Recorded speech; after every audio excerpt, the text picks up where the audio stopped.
substitution. Substitution. Now we're going to substitute guanine for a different amino acid. It's going to be purposeful, but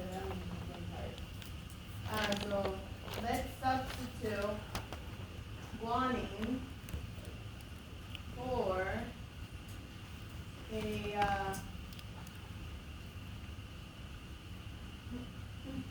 anatomy.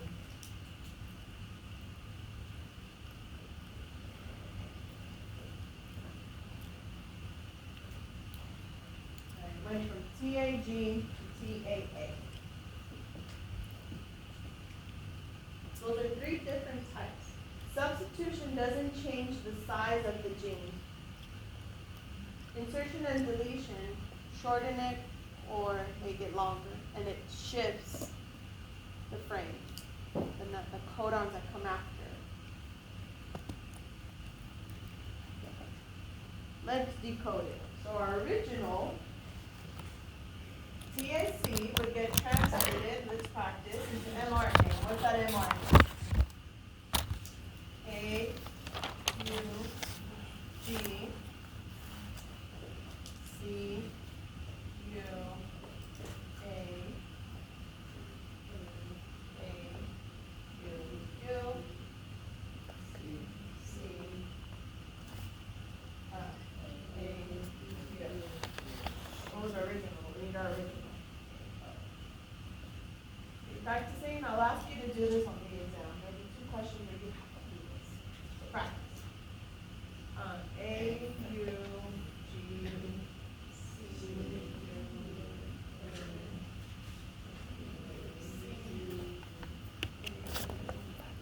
That's our original. Let's code it. So the first amino acid is met. What's the second amino acid? We already did it once. CUA, LEU, the next one is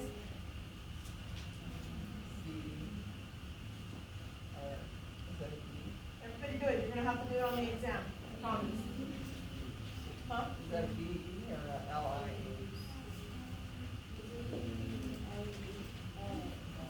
AUC?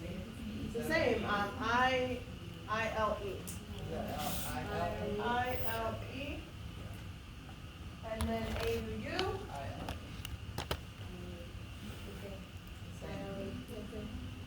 ILE. You don't have to stop. Let's see if you need to stop. I don't think you need to stop. So, that is our amino acid sequence that would fold and make a correct shaped enzyme and it would function. Now I have a mutation where I've inserted an amino acid, where I've inserted a base. What would it read? So met, LEU. Ooh. Didn't have the effect I wanted to. But it is a big point to make. Most mutations are silent. Most mutations are silent, and we don't see a change in the structure because there's multiple codons for the same amino acid. Yes? It would continue. Our gene is thousands, millions of bases long. Right now, in the example on the board, not much happened. But if we went down another 100 bases, we might see a big change. Yes?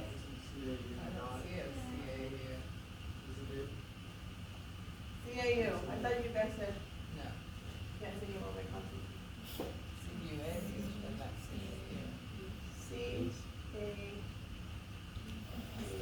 CAU is his. Where? CAU. His. Okay, so we did change it. Alright, we did change it. Oh, there it is.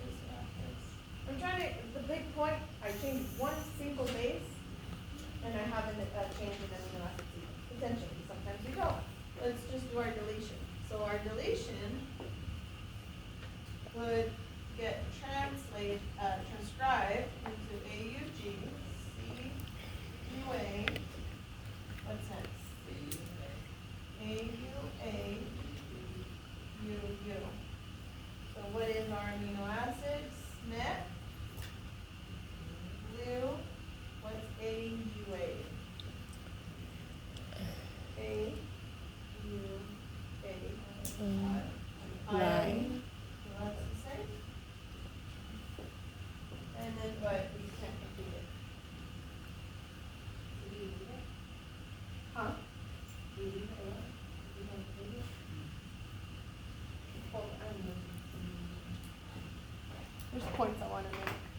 and my little examples are not illustrated. Right now, I just wanted to show you what a point mutation is. Genes are thousands of bases long, millions sometimes of bases long, depending on the species, etc. Okay? We could have a big effect on the entire amino acid sequence if we're changing it early on. If we're changing it towards the end of the gene, there's less of an effect. But right now, do you understand what a point mutation is? Changing a base by inserting, deleting, or substituting. There's chromosomal mutations. Chromosomal mutations are when an entire gene is deleted, duplicated, or moved around.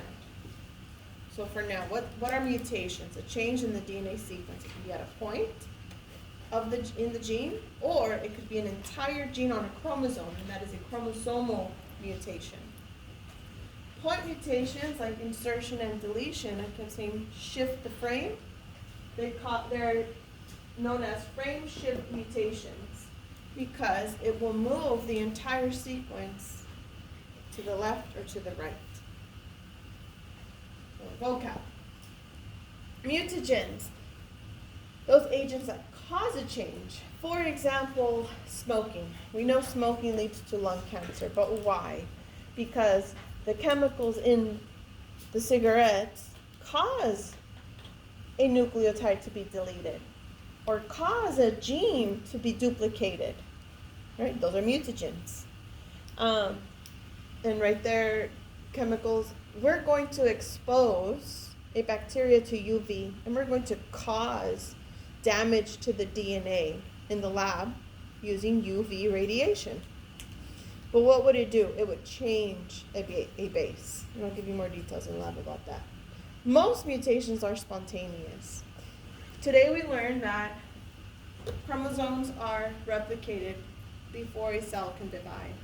Well, things can go wrong. Those enzymes could miss a nucleotide, and that could cause a mutation. Most mutations are spontaneous, and most are repaired. After a chromosome is replicated, repair enzymes come in and fix the mistakes. Yes? Before it would be like expressed, so that you don't Before have it's the expressed. mutation, like you don't see the mutation. You don't see it at all because it's repaired. Right? The DNA is fixed. And this is a slide showing us how it can be fixed. Point mutation involving substitution change in one base for another. Transcription, translations. What I was trying to show you on the board, so you take this slide and go slower, keeping it simple. I change a base, I change the amino acid sequence. If you wrote that down, change the base, change the amino acid sequence. Mutations can be silent when there is no change. And there is no change because there are multiple codons that code for the same amino acid as what happened to me on the board. Okay? Most mutations, if they're not repaired, can still be silent because there's multiple codons that code for the same amino acid. But if it doesn't code for the same amino acid, the resulting mutation could lead to a missense in the amino acid sequence. A missense is where I change the sequence of amino acids that then changes the shape. It gives me a different function. Write that. A missense mutation leads to an amino acid sequence which results in a different protein shape leading to a different function. Right? Missense mutations changes the function of the protein.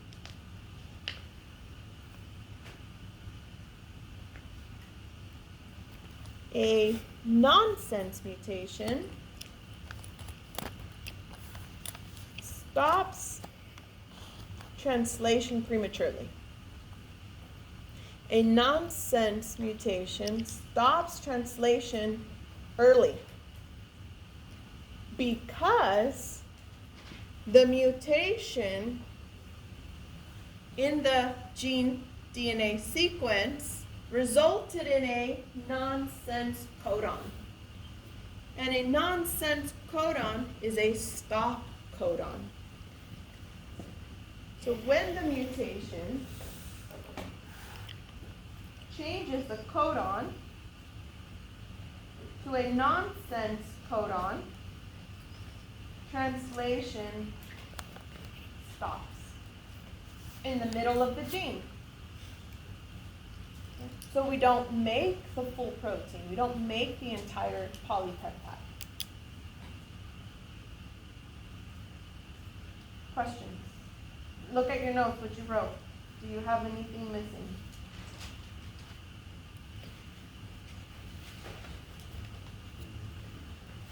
Silent. It'll still be silent because it goes for some amino acid. Is that, It's silent when it codes for the same amino acid, so there is no change to the function. Yes. What if stop is never hidden? If it changes the code and there is no stop, it's just keep repeating it over and over. So let's say we change the last codon to an amino acid, but then there is no more mRNA to copies, it will fall off. But it might have a different shape because of that last extra amino acid added at the end. so in this sense mutation leads to amino acid sequence that changes the shape or changes the function. Changes the function. Missense changes the function. Nonsense does not produce a protein because a stop codon is inserted in the middle of a gene and translation stops prematurely. Yes. Do you have like examples of like, I don't know, how it affects your body, or like diagnosis when you have a deletion and then it changes the protein, changes the. The only thing that comes to mind that I've taught is breast cancer. We have genes called tumor suppressor genes. And those genes, when they're mutated, we have a missense and we lose the function of suppressing a tumor. And that leads to unregulated cell division of the memory cells, and that's the only thing that comes to mind. Mutation. That's a mutation. I don't know if it was due to a missense or nonsense. Or could it be like Down syndrome or no? Huh? We have an extra type of chromosome or mutation or no? Down syndrome? Down syndrome is a completely different thing that has to do with problems during cell division, where you get an extra copy of chromosome 21 in a gamete, sperm or egg, and then when it's fertilized, we get 3 copies of chromosome 21, and that leads to Down syndrome. So that's not a mutation. That's a problem with non-disjunction. There is one that I just thought of, but it's very complex. It's taking yeast cells and causing a nonsense mutation where you change the gene that codes for an enzyme that's involved in making adenine, and when a yeast cell can't make adenine, it builds up this red pigmentation and it changes. But I have to give you, So it's that's a kind- whole semester long So it's lecture. kind of like we wouldn't really even know that this is happening, right? And so. How would we like, know? We only see, mutations have this reputation of being negative because you see the disease, Yeah. right? But without mutation, I'm losing the class. Without mutation, there would be no, no, that's out of this class. There would be no evolution. Mutation creates new alleles, which then provides variation for evolution. I'm not going to ask you about that until we get to antibiotic resistance later. So here's a slide for you to review frameshift mutation. Textbook took their time, right? So they have an example that works.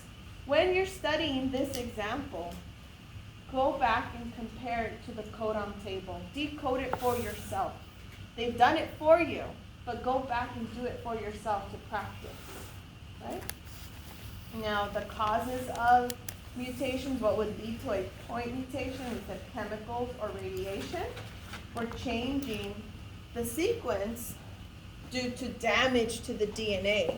And we will do UV radiation, and I'll talk about these dimers in lab. So that will overlap into lecture. But for now, mutagens, causes of mutation, chemicals and radiation, and spontaneous. Causes. People end up mixing up causes with types. Type of mutation, point, chromosomal. Causes, radiation, chemical. Yes, Ted? You said radiation, chemical, and Spontaneous. During DNA replication.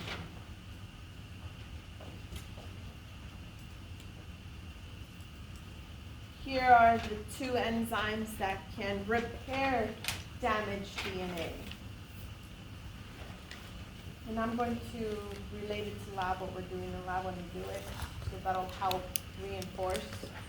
But endonuclease and exonuclease will find the mistake, remove the mistake, and put back together that DNA. So they fix the mistake. We have 20 minutes to cover genetic recombination. And this is horizontal gene transfer. So shake off so far, and what we've covered so far, and then switch gears. You can tell I'm losing steam. I'm sure you're losing steam. Of course, that's me. My little long-term guy is trying to send things up to short-term, right? Let's keep going. If you've covered meiosis in physiology, you've learned about crossing over. And crossing over happens during prophase of meiosis, where your maternal and paternal chromosomes find each other and exchange genetic material. I'm not going to ask you about that, but I wanted to leave it there to help you relate you to bacteria. Bacteria don't have actual sex. Right? What is sex? Not the act. What is sex? It's reproduction, yeah. Right? Two gametes coming together to make a zygote, right? Sperm, egg, pollen, egg, coming together to create that first diploid cell that will then divide and become an organism. Well, bacteria don't have sex, but they can recombine their genetic material through horizontal gene transfer. I said vertical gene transfer is a parent cell dividing through binary fission to create two identical daughter cells. And if parent cell acquires a mutation that leads to antibiotic resistance, daughter cells now have antibiotic resistance, and I can make a population of antibiotic resistant species, right? Horizontal gene transfer happens in 3 different ways. And it's, in a way, one of these is their version of having sex. Conjugation. And we introduced it already when we introduced the structure pili. And pili, we learned, is used to transfer plasmids. So it's not real sex because they're not exchanging and combining chromosomes. They're only passing on their plasmid. But let's start at the beginning. So know the 3 types of horizontal gene transfer. What makes it horizontal instead of vertical? That we are transferring genetic information within the same generation. Earlier, when I drew on the board, I said generation 1, generation 2, vertical. But when you transfer genetic information within the same generation, that's horizontal gene transfer. And it can happen through transformation, conjugation, or transduction. Because we're transferring genetic information within the same generation. And it doesn't necessarily involve the active transfer. Our first example here, transformation, is not active sharing of DNA. It is random luck chance that a bacterial cell is competent and in an environment that exposes it to new DNA. So our first one, transformation.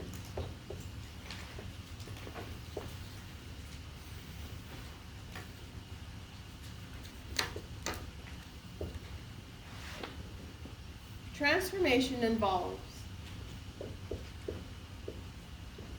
competent mRNA bacteria that can take in DNA from their environment.